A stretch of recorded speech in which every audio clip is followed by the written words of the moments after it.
Hi friends, சுற்றவழி சுடரை serial இனி வரப்போகிற எபிசோட்ஸ்க்கான ப்ரோமோ தான் அந்த வீடியோவில் பார்க்க போகிறோம். அடுத்தடுத்த சுவாரஸ்யங்களை தெரிஞ்சுக்க வீடியோவை ஸ்கிப் பண்ணாமல் கடைசி வரைக்கும் பாருங்கள். நம்ம சுடர் அபி சொன்னதை போய் வெற்றி கிட்ட சொன்னதுக்கு அப்புறமும் கூட நம்ம வெற்றி கர்ணாவை அபி தப்பாக புரிஞ்சுக்கிட்டு இருக்கா அப்படின்னு தான் நினைக்கிறாங்க.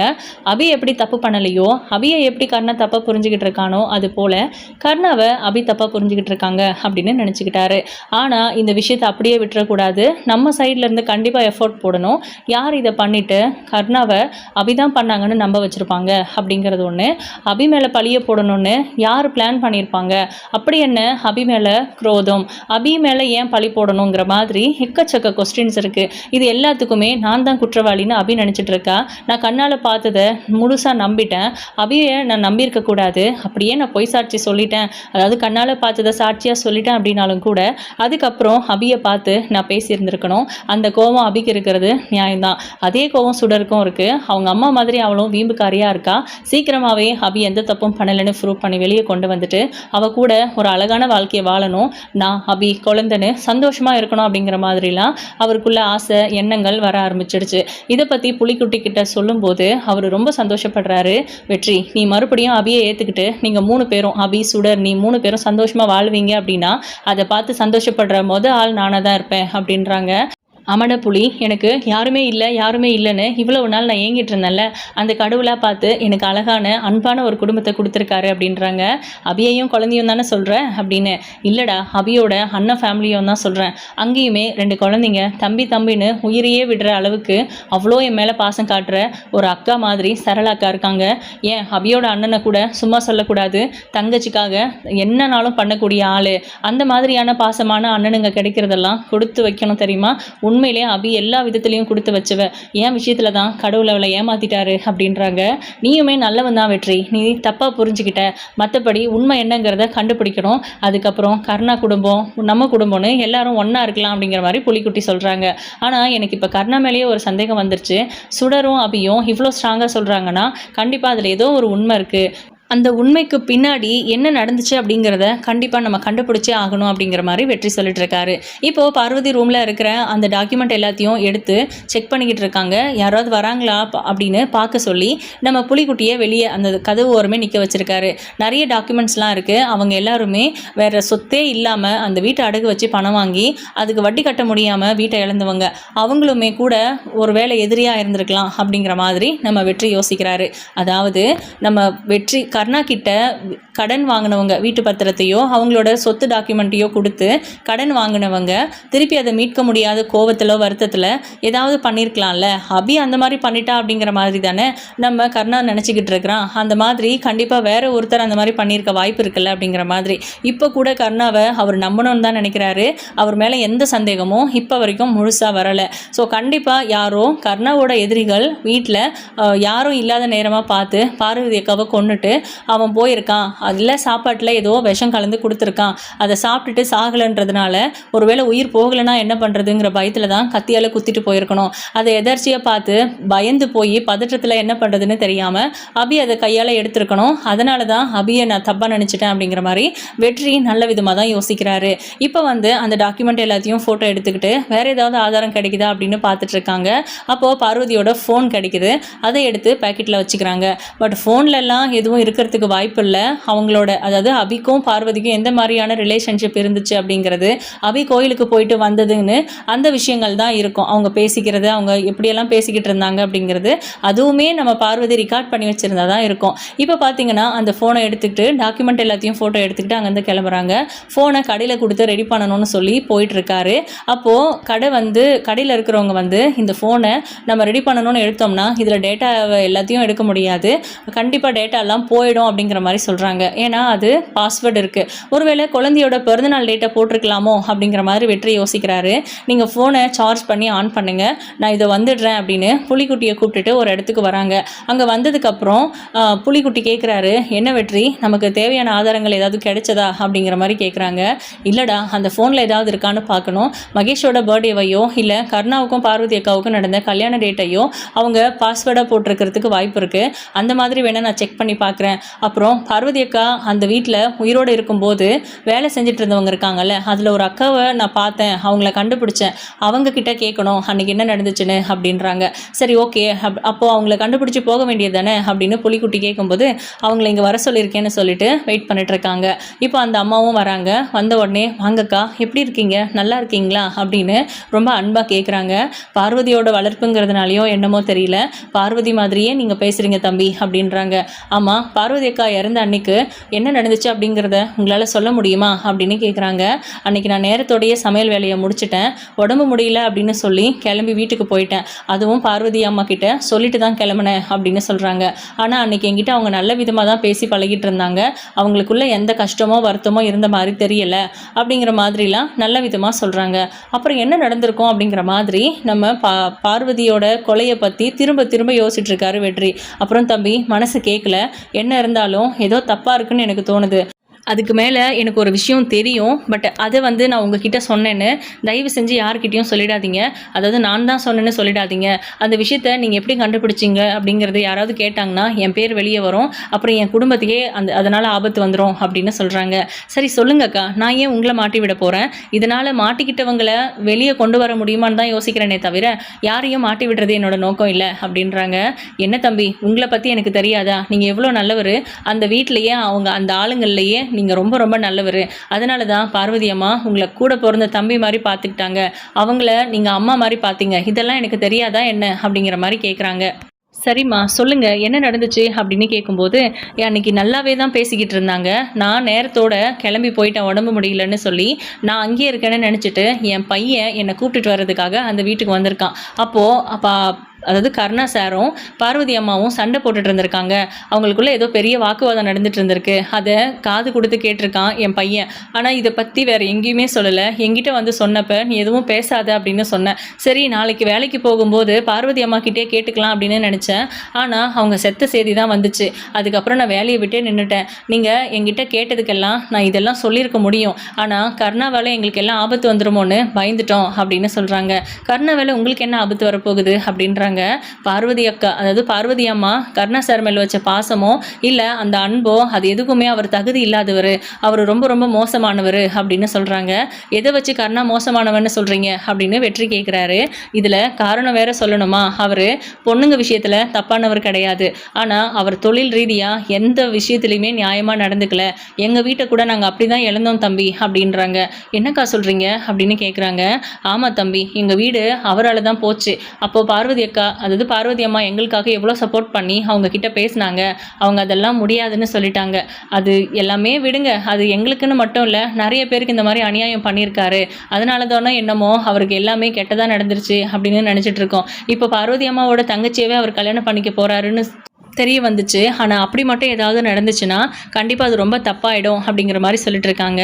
எனக்கு என்னமோ அந்த ஸ்வேதா அம்மாவை கல்யாணம் பண்ணிக்கணுங்கிறதுக்காக தான் பார்வதி அம்மாவை அவரே கொண்டுட்டாரோன்னு கூட எனக்கு தோணுது அப்படிங்கிற மாதிரி சொல்கிறாங்க.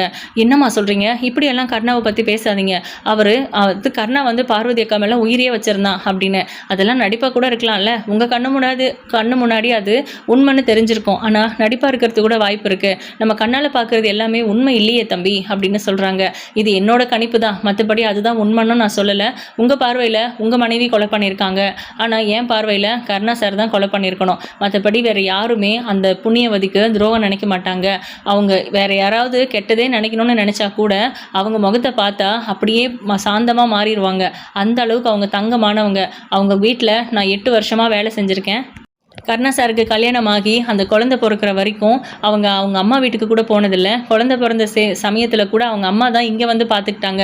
இந்த மாதிரி எக்கச்சக்க விஷயங்கள் இருக்குது தம்பி, உங்களுக்கு தெரியாதது ஒன்றுமே இல்லை, நீங்கள் கொஞ்சம் டீப்பாக சிந்திச்சு பாருங்கள், கண்டிப்பாக உங்கள் மனைவி கொலை பண்ணலைன்னு உங்களுக்கு தெரிய வரும், அவங்களையாச்சும் காப்பாற்றுங்க, உங்கள் வாழ்க்கையாவது நீங்கள் சரி பண்ணுங்க, யாரோ எப்படியோ போகட்டும் அப்படிங்கிற மாதிரி சொல்லிட்டு நான் வரேன் தம்பின்னு போயிடுறாங்க. வெற்றிக்கு ரொம்ப கன்ஃபியூஸ் ஆகிடுச்சு. அப்போது ஃபோனை பார்த்தா தெரிஞ்சிடும் அப்படின்னு கடையில் போய் அந்த ஃபோனை எடுத்து ஆன் பண்ணுறாங்க. பாஸ்வேர்டு போடணும்னு சொல்லி 2-3 டைம் ட்ரை பண்ணுறாங்க. ஒரு வழியாக பாஸ்வேர்டு மகேஷோட பர்த்டே டேட்டை தான் போட்டு வச்சுருக்காங்க, எடுத்துட்டாங்க. இப்போ பார்த்தீங்கன்னா அதில் ஸ்வேதா கிட்ட சொல்கிற மாதிரி ஏதோ பேசி வச்சுருக்காங்க, அவங்களாவே அவங்க வாய்ஸில் பேசி வச்சுருக்காங்க. அதை வந்து நம்ம வெற்றி கேட்குறாரு. அதாவது ஸ்வேதா, உன்னை கல்யாணம் பண்ணிக்கணும் அப்படிங்கிறதுக்காக தான் என் புருஷன் என்ன கொலை பண்ணுறாரு, என் குழந்தைய தூக்கிட்டு நீ எங்கேயாவது கண்காணாத தேசமாக போயிரு, அவரோட நிழல் கூட உன் மேலேயும் குழந்தை மேலேயும் படக்கூடாது, மகேஷை நல்லபடியாக வளர்த்து ஆளாக்கு, அவனை எங்கேயாவது வேற எங்கேயாவது ஹாஸ்டல் அப்படி இப்படி விட்டுடாத, அவனுக்கு நீ தான் தாய்க்கு தாயா தகப்பனுக்கு தகப்பனாக இருக்கணும் அப்படிங்கிற மாதிரி சொல்கிறாங்க. பட் அபி இதில் மாட்டிக்க போகிறாங்க அப்படிங்கிறத பற்றியெல்லாம் நம்ம பார்வதி யோசிக்கவே இல்லை. ஏன்னா அவங்களுக்கு தெரியாது அபி அங்கே வந்திருக்காங்க. கர்ணாவுக்கும் அபிக்கும் வாக்குவாதம் வந்திருக்கு, அதனால ஒரு பிரச்சனையாக இருக்குது, அபி மேலே பழியை போட்டுருவாங்க அப்படின்லாம் அவங்க யோசிச்சிருக்க மாட்டாங்க. அதே நேரம் இங்கே நம்ம அபி வெற்றிக்கு கால் பண்ணுறாங்க. என்ன அபி கால் பண்ணுறா அப்படின்னு, வாடா பேசலாம் அப்படின்னு. இந்த ஃபோனு என்கிட்ட வந்திருக்கு, இது பார்வதிக்காவோட ஃபோன்லாம் யாருக்கும் சொல்லிடாதீங்க அப்படின்னு கடைக்காரங்கிட்ட சொல்கிறாங்க. நான் என்ன சொல்ல போகிறேன், கஸ்டமரோட டீட்டெயில்ஸ் எல்லாம் அப்படின்னு சொல்கிறாரு அவர். ஆனால் வெற்றி அந்த பக்கம் போனதுமே கர்ணாவுக்கு ஃபோன் பண்ணி, உங்கள் ஃப்ரெண்டு வெற்றி ஒரு பழைய ஃபோன் எடுத்துகிட்டு வந்து கொடுத்தாரு, அது ரொம்ப நாளாக லாக் ஆகிட்டு இருந்திருக்கு, அதில் இருக்கிற டேட்டாஸ்லாம் எடுக்க முடியாதுன்னு சொல்லியும் நீங்கள் ஆன் பண்ணி மட்டும் கொடுங்க அப்படின்னு கொடுத்தாரு. நானும் ரெடி பண்ணி கொடுத்தேன். அதுக்கப்புறம் அதில் ஏதோ ஒரு டீட்டெயில் கிடச்சிருக்கு, ஏதோ ஒரு எவிடன்ஸ் கிடச்சிருக்கு அப்படிங்கிற மாதிரி எடுத்துகிட்டு போயிருக்காரு அப்படிங்கிற மாதிரி சொல்கிறாங்க. நீ ஏன்டா இந்த ஃபோன் உன் கைக்கு வந்ததுமே என்கிட்ட சொல்லலைன்னு, ஆனால் அவர் அதுக்காக தான் கேட்குறாருன்னு எனக்கு தெரியலன்னு, முன்னாடியே சொல்லணுங்கிறதுக்காக தான் நான் உங்களுக்கு ஃபோன் பண்ணேன் அப்படின்றாங்க. சரி நான் பார்த்துக்கிறேன் அப்படின்னு கடுப்பாக ஃபோனை வைக்கிறாரு. அப்போது வெற்றிக்கு எல்லா விஷயம் தெரிஞ்சிருச்சு போல இருக்கு. பார்வதி எப்போ ஃபோனில் ரெக்கார்ட் பண்ணி வச்சான்னு தெரியலையே அப்படிங்கிற மாதிரி கன்ஃபியூஷனில் அமைதியாக உட்காந்துட்டு இருக்காரு கர்ணா. இங்கே தானே வரணும், நம்மளை தேடி இங்கே வந்து தானே ஆகணும், அவனுக்கு என்ன பிளான்ன்றது எனக்கு தெரியும் அப்படின்னு யோசிச்சுட்டு. ஏன்னா அவர் அடியாட்கள் எல்லாம் வீட்டை சுற்றி ரெடி பண்ணி வச்சிருக்காரு. இந்த பக்கம் அபி கால் பண்ணாங்கன்னு தனியாக ஒரு இடத்துல போய் நின்று வெற்றி பேசுகிறாரு. வெற்றி, நீ எங்கே இருக்க, நான் உடனே உன்னை பார்க்கணும் அப்படின்றாங்க. எதுக்கு அப்படின்ட்டு. பிரபாகரன் சாரும் நானும் உன்னை பார்க்கறதுக்காக வந்துட்டுருக்கோம், எங்கே இருக்குன்னு சொல்லு, ஒருவேளை அந்த பாவி வீட்டில் இருந்தீங்கன்னா வெளியில் எங்கேயாவது வா, பார்க்குக்கு வரியா பார்க்கலாம் அப்படின்னு கூப்பிடுறாங்க. என்ன விஷயம்னு சொல்லு அபி, நான் வீட்டில் இல்லை வெளியில் தான் இருக்கேன், உங்கள் வீட்டுக்கு வர்ற ஏரியாவில் தான் இருக்கேன் அப்படின்னு. சரி நீ எங்கே இருக்கேன்னு சொல்லு, நாங்கள் அங்கே வரோம் அப்படின்றாங்க. அதுக்கப்புறம் லொக்கேஷன் அனுப்புகிறாங்க. அவங்க 2 பேரும் இங்கே வராங்க. வந்ததுக்கப்புறம் அந்த டைரியை பாரு அப்படின்னு டைரியை கொடுக்குறாங்க. அதை பார்த்தா அபிக்காக நம்ம பார்வதி எழுதின மாதிரி இருக்காது. அதாவது அபிகிட்ட குழந்தைய ஸ்வேதா கிட்ட ஒப்படைச்சிடு, கர்ணா நல்லவன் கிடையாது, கர்ணா தான் என்னோட சாவுக்கு காரணம், அவனை யாரும் நம்பாதீங்கன்னு எழுதி வச்சுருக்காங்க. அதை பார்த்து பயங்கர அதிர்ச்சி ஆகுறாங்க. ஸோ இப்போவாவது நம்புறியா அப்படின்னு. அபி இதை நீயே ஒன்றும் அப்படின்னு. சி, என்னை பற்றி நீ என்ன நினச்சிட்டு இருக்க, முன்னாடியெல்லாம் பார்வதி அக்காவோட கையெழுத்திருக்கு பாரு, அவங்களோட டைரி தான் அது, சுடர் எடுத்துகிட்டு வந்தா, நேற்று மகேஷ் அவளுக்காக கொடுத்தானாமா, நான் எதாச்சும் எடுத்து பார்த்தேன் பார்வதி அக்காவோட ஞாபகம்னு சொல்லி, அதை பார்க்கும்போது நான் இதை பார்த்துட்டு பயங்கர அதிர்ச்சி ஆகிட்டேன். இந்த எவிடன்ஸ் போதாதான் கர்ணா தான் கொலைகாரன்றதுக்கு, இது பார்வதி அக்காவே அவங்க கையால் எழுதியிருக்காங்க, நான் அவ்வளோ கேவலமானவளா, இதை எங்கேயாவது டெஸ்ட் பண்ணுறதுக்கு கூட எப்போ எழுதுனதுன்னு அதுலேயே இருக்கும், அவங்களே சொல்லிடுவாங்க 10 வருஷத்துக்கு முன்னாடி எழுதுனதுன்னு. சே, நீ இவ்வளோ சீப்பாக நினைக்கிறியா என்னை பற்றி அப்படின்னு ஒரு குழப்பத்தில் கேட்டேன். ஒருவேளை கர்ணமலருக்கு கோவத்தில் நீயே பண்ணிட்டியோன்னு அப்படின்றாங்க. சரி ஓகே விடு, பார்த்துக்கலாம், நான் இதை கோர்ட்டில் ஒப்படைச்சிக்கிறேன் அப்படின்னு சொல்கிறாங்க. இல்லை அபி, கோர்ட்டில் ஒப்படைக்கிறதுக்கு முன்னாடி ஒரு விஷயம் இருக்குது, அதாவது முக்கியமாக செய்ய வேண்டிய ஒரு வேலை இருக்குது அப்படிங்கிற மாதிரி சொல்லிட்டு நம்ம வெற்றி யாருக்கோ ஃபோன் பேசுகிறாரு. போய் பேசிட்டு வந்ததுக்கப்புறம் இப்போ நம்ம போகலாம் அப்படின்றாங்க. இவங்க 3 பேரும் அங்கே போகிறாங்க. புலிக்குட்டியை மட்டும் வேற எங்கேயும் அனுப்பியிருக்காங்க. இப்போது புலிக்குட்டியை வேற எங்கேயும் அனுப்பிட்டு இவங்க 3 பேரும் என்ட்ரி ஆகும்போது புலிக்குட்டி 2 போலீஸோடு வந்து வீட்டு முன்னாடி இறங்குறாங்க. ஆக்சுவலாக இதுதான் வெற்றி பிளானே. வெற்றி வந்து அந்த வீட்டுக்குள்ளே நுழையும் போது இந்த விஷயம் எல்லாம் வெற்றிக்கு தெரிஞ்சிருச்சு அப்படிங்கிறதுனால கண்டிப்பாக கர்ணா ஏதாவது பிளான் வச்சுருப்பான் அப்படின்னு யோசிச்சு தான் இவங்க 3 பேரும் உள்ளே நுழையும் போது கரெக்டாக போலீஸ்காரங்களை கூப்பிட்டுட்டு புலிக்குட்டியும் உள்ளே நுழையிறாரு. பயங்கர அதிர்ச்சி. ஸோ ரவுடிங்க எல்லாருமே ரொம்ப ஷாக் ஆகி அங்கேருந்து தெரிச்சு ஓடி போயிடுறாங்க. நம்ம மாட்டிக்குவோமோ அப்படிங்கிற பயத்தில். கர்ணா, உங்களை நாங்கள் கைது பண்ண வந்திருக்கோம், உங்களுக்கு எதிராக எல்லா ஆதாரங்களும் ரெடியாக இருக்குது அப்படின்னு சொல்கிறாங்க. என்ன சொல்கிறீங்க, என்ன எதுக்கு கைது பண்ணணும் அப்படின்னு. 10 வருஷத்துக்கு முன்னாடி உங்கள் மனைவியை இங்கே அபிநயா கொண்டுட்டாங்க அப்படின்னு நீங்கள் கம்ப்ளைண்ட் கொடுத்துருக்கீங்க, அதனால் அவங்க 10 வருஷம் தானே அனுபவிச்சிருக்காங்க, ஆனால் உண்மையான குற்றவாளி நீங்கள் தான் அப்படிங்கிறத உங்கள் மனைவியே சொல்லிட்டாங்க அப்படின்றாங்க. என்னது, என் மனைவியே சொல்லிட்டாளா? என்ன இன்ஸ்பெக்டர், உங்களுக்கு என்ன பைத்தியமா பிடிச்சிருக்கு, செத்து போனவ எப்படி சாட்சி சொல்ல முடியும், போலீஸ் அதிகாரி தானே நீங்கள், யோசிக்க மாட்டீங்க அப்படின்னு சிரிக்கிறாரு. ஹலோ மிஸ்டர், பார்த்து பேசுங்க, உங்களுக்கு எதிரான ஆதாரங்கள் எல்லாமே இருக்குங்கிறதுனால தானே இவ்வளோ தைரியமாக வந்து பேசிகிட்டு இருக்கிறோம். வெற்றி, அதை ப்ளே பண்ணி காட்டுங்க அப்படின்னு. அதில் என்ன பேசியிருக்க போகிறாங்கன்னு நினச்சாங்க, ஆனால் எல்லாமே தெளிவாக பேசியிருக்காங்க நம்ம பார்வதி. அவங்கள ரூம்குள்ளே வச்சு கதவை அடிச்சுட்டு வந்து தான் தப்பு, உயிர் போகிற வரைக்கும் அங்கே இருந்துகிட்டே நம்ம வந்திருக்கணும் வெளியே அப்படிங்கிற மாதிரி இப்போ தான் கர்ணா யோசிக்கிறாரு. But too late. இப்போது பார்வதி வந்து அதில் ஸ்வேதாவுக்கு ஸ்வேதாவுக்கு தான் ஒரு வாய்ஸ் நோட் ரெடி பண்ணியிருக்காங்க. பட் சென்ட் பண்ணுறதுக்கு முன்னாடி இறந்துட்டாங்க. இல்லை ஃபோன் கீழே விழுந்திருக்கு போல இருக்குது, அதாவது ஆஃப் ஆயிடுச்சு. அதே நேரம் டைரியில் எழுதியிருக்காங்க, அது அபிகிட்ட சொல்கிற மாதிரி அந்த குழந்தைய ஸ்வேதா கிட்ட ஒப்படைச்சிடணும். கர்ணா நல்லவன் கிடையாது, அவன் தான் என்னோட சாவுக்கு காரணம்னு. இது 10 வருஷத்துக்கு முன்னாடி தான் எழுதியிருக்காங்க அப்படிங்கிறத எங்களால் ப்ரூவ் பண்ண முடியும். ஏன்னா உங்களை தவிர வேறு யாருமே கிரிமினலாக யோசிக்கிறவங்க இங்கே யாருமே இல்லை அப்படிங்கிற மாதிரி சொல்லிட்டு கர்ணாவை அரெஸ்ட் பண்ணணும்னு நினச்சி கையை பிடிக்கிறாங்க. அப்போ வெற்றி போலீஸ்காரங்க கிட்ட எக்ஸ்கியூஸ் கேட்டுட்டு, சார் ஒரே நிமிஷம் கர்ணா கிட்ட நான் கொஞ்சம் பேசிக்கிறேன் அப்படின்னு போயிட்டு பக்கத்தில் நின்று பேசுகிறாங்க. என் கர்ணா, எப்போவாச்சு நான் உனக்கு ஒரு சின்ன விதத்துலையாவது துரோகம் பண்ணியிருப்பேனா? என்னையே நம்பி வந்த அபிக்கு துரோகம் பண்ணியிருக்கேன் உன்னால். ஆனால் நீ சொன்ன அத்தனையும் நான் நம்புகிறேங்கிறதுக்காக இவ்வளோ பெரிய கேவலமான துரோகமாக எனக்கு நீ பண்ணுவேன்? என் குழந்தை என்ன பாவம் பண்ணுச்சு? எனக்கு ஒரு குழந்தை பிறந்திருக்குங்கிற விஷயமே எனக்கு 10 வருஷத்துக்கு அப்புறம் தான் தெரிஞ்சுது. என்னையே நம்பி வந்த பொண்ணை கைவிட்டுட்டேன், எனக்கு பிறந்த அந்த குழந்தைய கைவிட்டுட்டேன். இன்னும் என்னதான் என்கிட்ட இருந்து பறிக்கணும்னு இத்தனை நாள் நீ கங்கணம் கட்டிட்டு சுத்திட்டு இருந்த. உன்னால் எப்படி எனக்கு இப்படி ஒரு துரோகத்தை பண்ண முடிஞ்சது அப்படின்னு வெற்றி நேரடியாக கேட்குறாரு. டே போத நிறுத்துடா, சும்மா நல்லவன் மாதிரி நடிச்சிட்டு இருக்காத. எப்போவோ உனக்கு தெரியும் சுடர் உன் பொண்ணுன்னு. என்னைக்காவது என்கிட்ட வந்து இதை பற்றி பேசுனியா, கேட்டியா? துரோகம் பண்ணலன்னு சொல்கிற, நட்புனா என்னன்னு தெரியுமாடா உனக்கு அப்படின்னு. எனக்கு நட்புன்னு என்னன்னு தெரியும், அதே மாதிரி துரோகம்னா என்னன்னு தெரிய வச்சுட்டடா அப்படின்னு காலையே எட்டி நெஞ்சிலேயே மிதிக்கிறாரு கர்ணாவை. அப்படியே அவர் சாயிறாரு. நம்ம ஸ்வேதா அப்போ தான் உள்ளே வராங்க. என்ன நடக்குதுங்க அப்படின்லாம் சொல்லி கேட்கும்போது, இவரை நாங்கள் அரெஸ்ட் பண்ண வந்திருக்கோம் அப்படின்னு இன்ஸ்பெக்டர் சொல்கிறாரு. எதுக்காக, அவர் என்ன பண்ணார் அப்படின்னு ஸ்வேதா ஷாக் ஆகி கேட்குறாங்க. அப்போ தான் போலீஸ்காரங்க எல்லா விஷயத்தையும் சொல்கிறாங்க. 10 வருஷத்துக்கு முன்னாடி இந்த ஃபோட்டோவில் இருக்காங்களே பார்வதி, இவங்களை கொன்று இருக்காரு அப்படின்னு. அவர் கொன்னாரா? இங்கே நிற்கிறாள், இவ தான் கொலை பண்ணது அப்படின்னு ஸ்வேதா சொல்கிறாங்க. இல்லை, அவங்க ஒன்றும் கொலை பண்ணலை. கொலை பண்ணிவிட்டு கொலைப்பழியை அவங்க மேலே போட்டிருக்காங்க. அதுக்கான ஆதாரங்கள் எல்லாமே எங்ககிட்ட இருக்குது அப்படின்னு ஸ்வேதா கிட்டேயும் அது எல்லாத்தையும் ப்ளே பண்ணி அந்த டைரி எல்லாத்தையும் காமிக்கிறாங்க. ஸ்வேதா அப்படியே உடஞ்சி போயிடுறாங்க. இப்போது கர்ணாவை அரெஸ்ட் பண்ணி கூப்பிட்டு போகிறாங்க. இதுக்கப்புறம் என்ன நடக்கும்? கர்ணா ஒரு வேளை தப்பிச்சு வெளியே வந்துருவாரா, இல்லை கதை நகருமா, இதோட முடிக்க போகிறாங்களா அப்படிங்கிறதெல்லாம் வெயிட் பண்ணி பார்க்கலாம். உங்களோட கருத்துக்களை கமெண்ட் பண்ணுங்கள். இந்த வீடியோ உங்களுக்கு பிடிச்சிருந்தா லைக் பண்ணுங்கள், ஷேர் பண்ணுங்கள். தேங்க்யூ.